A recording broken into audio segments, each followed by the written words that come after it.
KBS 7시 뉴스 함께하고 계십니다. 지금 시각은 7시 27분입니다. 5월은 종합소득세를 내는 달이기도 합니다. 우리나라 국민이라면 세금을 반드시 내야 하는 납세 의무를 다 가지고 있기 때문에 종합소득세도 이제 내야 하는 분들은 준비를 하셔야 될 것 같습니다. 그런데 이제 매년 한 번씩만 하다 보니까 어려운 내용들이 좀 많이 있기도 합니다. 오늘 아는 만큼 보인다에서는 종합소득세 신고에 대해서 자세히 알아보겠습니다. 안태환 세무사 함께하겠습니다. 어서 오십시오. 안녕하십니까. 네. 자, 먼저 종합소득세라는 게 어떤 세금입니까? 네, 우선 종합소득세는 개인이 1년간 벌어들인 소득을 종합해서 신고하는 세금입니다. 네. 그래서 신고 대상이 되는 소득에는 이자, 배당, 사업, 근로, 연금, 기타 소득 이렇게 총 6가지가 해당이 되는 것이고요. 예. 이 중에 한 가지 이상 있는 분들은 종합소득세 신고를 하셔야 됩니다. 예. 다만 근로자분들 같은 경우에는 회사에서 진행한 연말정산이 있는 경우에는 종합소득세 신고를 하지 않으실 수도 있습니다. 예, 저 같은 경우도 항상 연말에만 하다 보니까 네. 예, 좀 낯선 내용들이 많습니다. 일단 종합소득세 신고 대상자는 어떻게 정해지는 겁니까? 네, 앞서 말씀드린 것처럼 종합소득세 신고 대상 소득이 있는 경우에는 종합소득세 신고를 하셔야 되는 건데요. 네. 사업자분들, 프리랜서, 그리고 유튜브나 블로그를 통해서 소득이 발생한 분들 같은 경우에는 사업소득으로 보기 때문에 종합소득세 신고를 하셔야 됩니다. 네. 그리고 외부로 강의를 다니시면서 기타 소득이 발생하신 분들 같은 경우에는 네. 연간 일정 금액이 넘어가면 종합소득세 신고를 하셔야 되는데 여기서 말씀드리는 일정 금액은 새해 전 750만 원 이상이 된다면 예. 종합소득세 신고를 하셔야 됩니다. 네. 마지막으로 이제 이자나 배당 소득을 받으시는 분들 같은 경우엔 연간 합계액이 세전 2천만 원이 넘어가게 된다면 예. 종합소득세 신고를 하셔야 합니다. 아, 그렇군요. 이게 네. 돈을 너무 많이 벌면 좀 번거로워질 수도 있겠네요. 네, 예. 맞습니다. 네. 네. 그 연말정산은 한 근로자도 네. 그러면 이 금액을 넘어가면 종합소득세 신고 대상자가 될 수 있습니까? 네, 일단 결론 먼저 말씀드리면 연말정산을 했다 하더라도 종합소득세 신고를 해야 할 수도 있습니다. 네. 보통 2월 달에 회사에서 연말정산을 진행하게 되는데 대부분의 근로자분들은 이 연말정산으로 납세 의무가 소멸하게 됩니다. 네. 근데 이제 연말정산 할 때 빠뜨린 서류가 있어서 세금을 더 많이 냈거나 아니 환급을 적게 받으신 분들은 5월 달에 종합소득세 신고를 하실 수 있는 것이고요. 네. 반대로 공제를 받지 말아야 되는데 공제를 더 받으셔서 세금을 더 환급 받았다거나 아니면 적게 내신 분들은 5월 달에 수정 신고를 반드시 하셔야 됩니다. 예. 이러한 5월 달 신고할 때는 원래 연말정산은 회사에서 했지만 5월 달 신고는 개인이 직접 홈택스나 이제 국세청에 방문하셔서 신고를 하셔야 되는 것이고요. 예. 이런 내용을 이제 진행을 할 때 만약에 빠뜨린 서류가 있다라고 하면은 요 대표적인 것들은 이제 월세 세액 공제 받은 것들이나 예. 아니면 기부금 영수증들을 대표적으로 많이 빠뜨리고 계시고요. 네. 공제를 많이 받으신 것 중에 대표적인 거는 이제 부양가족 공제가 있습니다.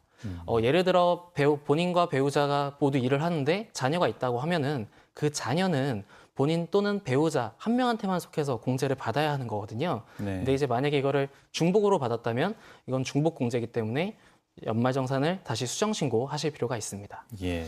그리고 이제 연말정산 수정뿐만 아니라 이제 연말정산한 근로소득 외에 앞서 말씀드린 이자, 배당, 사업, 연금, 기타 소득이 발생하신 분들은 종합소득세 신고 대상이 되는데요. 네.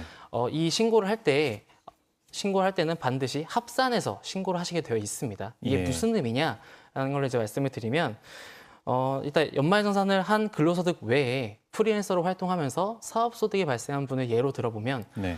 이분들은 프리랜서로 발생한 사업소득에 대해서만 신고하는 것이 아니라 연말정산한 근로소득에 프리랜서로 발생한 사업소득까지 합산해서 신고를 해야 합니다. 네. 이렇게 합산해서 신고하는 이유는 우리나라 세율 구조 때문에 그런데요. 지금 우리나라 종합소득세 세율 구조는 초과 누진 세율 구조라고 해서 최소 6%부터 최대 45%까지로 정해져 있습니다. 네. 이런 경우에 만약에 이제 제가 연말정산한 근로소득에 대한 과세 표준이 1,400만 원이다라고 한다면은 이 세율 구조에서 6% 세율을 적용받게 되거든요. 네. 하지만 만약에 프리랜서로 발생한 사업소득에 대해서 과세 표준이 600만 원이 더 있다.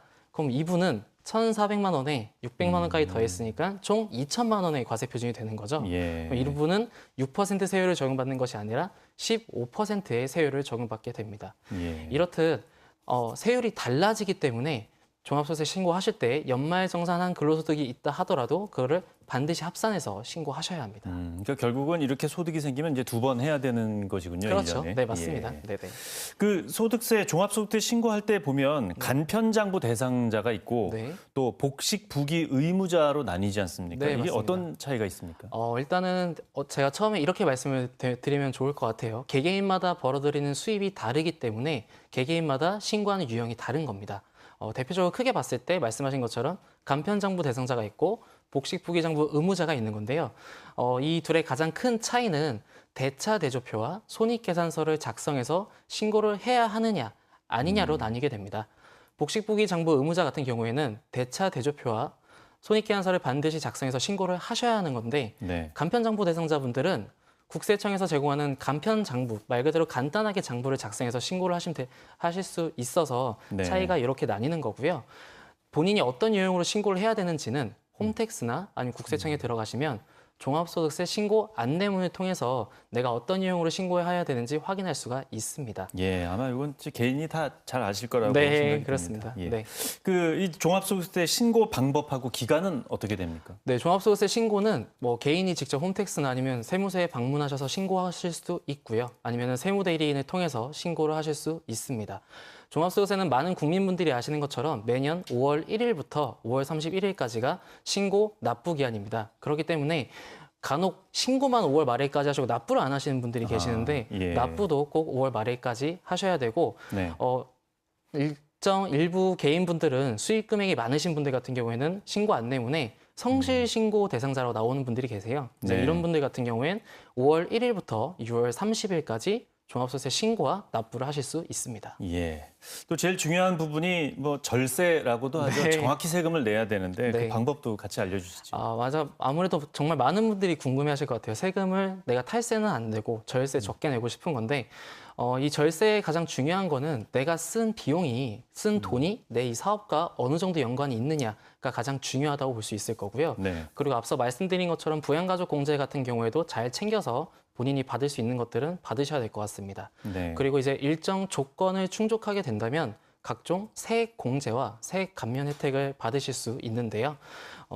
예를 들어 직원을 추가로 채용하셨다면은 고용증대 세액 공제를, 뭐 창업을 하셨다면 창업 중소기업 등에 대한 세액 감면을, 일정 업종을 영위하고 계신다면 중소기업 등에 대한 특별세액 감면을 대표적으로 받으실 수 있습니다. 네. 다만 이러한 각종 세액 공제와 세액 감면은 일정 기준과 한도 그리고 사후 관리가 있기 때문에 적용하시기 전에 반드시 꼼꼼하게 검토하셔서 적용받는 것이 중요합니다. 예. 종합소득세 납부도 지방세가 붙죠? 이 네, 끝으로 맞습니다. 예, 설명해 주시죠. 네. 이제 많은 분들이 개인 지방소득세가 어떤 건지를 궁금해하시는 분들이 계시는데요. 네. 우리나라 세금은 두 가지로 나뉩니다. 국세와 지방세로 나뉘는 건데 네. 국세는 말 그대로 국가에 내는 세금이고 지방세는 지자체에 내는 세금입니다. 그래서 국세는 세무서에, 지방세는 시청 또는 군청에 신고 납부하게 되어 있는데요. 예. 종합소득세도 말씀하신 것처럼 지방세가 발생합니다. 그래서 종합소득세의 지방세를 개인지방소득세라고 부르는데 이 네. 개인지방소득세는 내가 세무서에 납부한 국세의 10%가 발생합니다. 예를 들어 세무서에 세금을 100만 원 납부했다라고 하면 지방소득세는 10만 원 발생하게 되는 것이죠. 예. 좀 꼼꼼하게 챙기셔서 불이익 생기는 일 없도록 하셔야 되겠습니다. 네, 오늘 말씀 고맙습니다. 감사합니다.